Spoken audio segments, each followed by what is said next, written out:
C'est une image entrée dans l'histoire des États-Unis, celle de Ruby Bridges se rendant à l'école le 14 novembre 1960 à la Nouvelle-Orléans. Elle fut la première écolière noire à intégrer un établissement réservé aux Blancs après une décision de la Cour suprême mettant fin à la ségrégation scolaire. Loïc Delamornay et Thomas Donzel nous emmènent derrière l'image. Elle a mis sa plus belle robe, ses souliers vernis, emballé son déjeuner dans son beau cartable. Les symboles bien innocents d'une petite écolière de 6 ans, pourtant protégée par ces grands hommes sérieux, des agents fédéraux qui font rempart autour d'elle. En ce 14 novembre 1960, Ruby Bridges entre au CP à l'école élémentaire William Franks de la Nouvelle-Orléans. Une photo qui fait l'histoire, car derrière l'image, c'est la haine qui accueille la première petite fille noire au cri de non à la déségrégation.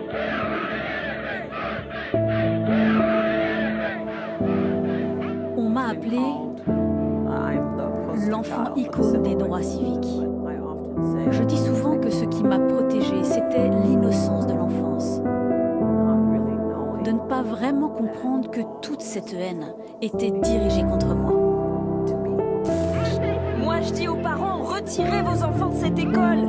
Nous sommes des Blancs. Ici, on ne veut pas de nègres. Cette Amérique-là est furieuse, car la Cour suprême vient d'établir que la ségrégation dans les écoles publiques est désormais inconstitutionnelle. Récalcitrantes, les écoles de la Nouvelle-Orléans imposent des tests très difficiles aux écoliers noirs qui veulent rejoindre des écoles blanches. La petite Ruby Bridges est l'une des seules à les réussir. Mes parents ne m'ont rien dit, juste « tu vas dans une nouvelle école aujourd'hui et tu as intérêt à être bien sage ». 4 très grands hommes blancs ont frappé à notre porte.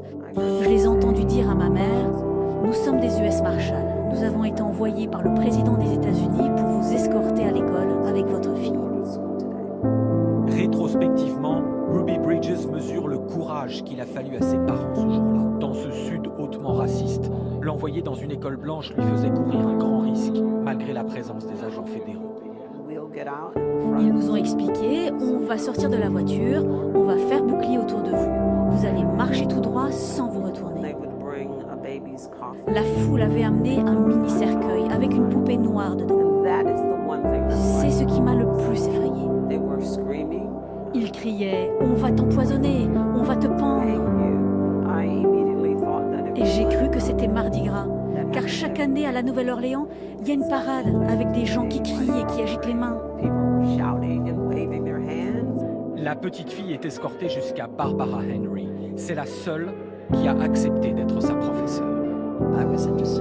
Moi, je voulais juste enseigner, peu importe l'origine des enfants ou leur couleur de peau. Je me rappelle l'avoir regardée et pensé « Mais elle est blanche, elle ressemble exactement aux gens qui crient dehors. » Donc je n'étais pas sûre de savoir comment l'accepter. Un petit sourire est apparu sur son visage et elle a levé ses grands et magnifiques yeux marrons sur moi. Et ça a été un coup de foudre. Comment ne pas craquer pour cet enfant et dans un moment pareil? Pendant 1 an, Ruby sera sa seule élève. Aucun autre parent n'a autorisé que leurs enfants la rejoignent. À la fin de l'année, la professeure menace de dénoncer la directrice à la justice et obtient que Ruby puisse enfin rencontrer d'autres élèves. J'étais toute contente de pouvoir me faire des amis. Et un petit garçon m'a dit « Je ne peux pas jouer avec toi, ma mère me l'a interdit, parce que tu es une nègre. » Je connaissais enfin la vérité. Pourquoi l'école est vide? Pourquoi je ne peux pas aller à la cantine?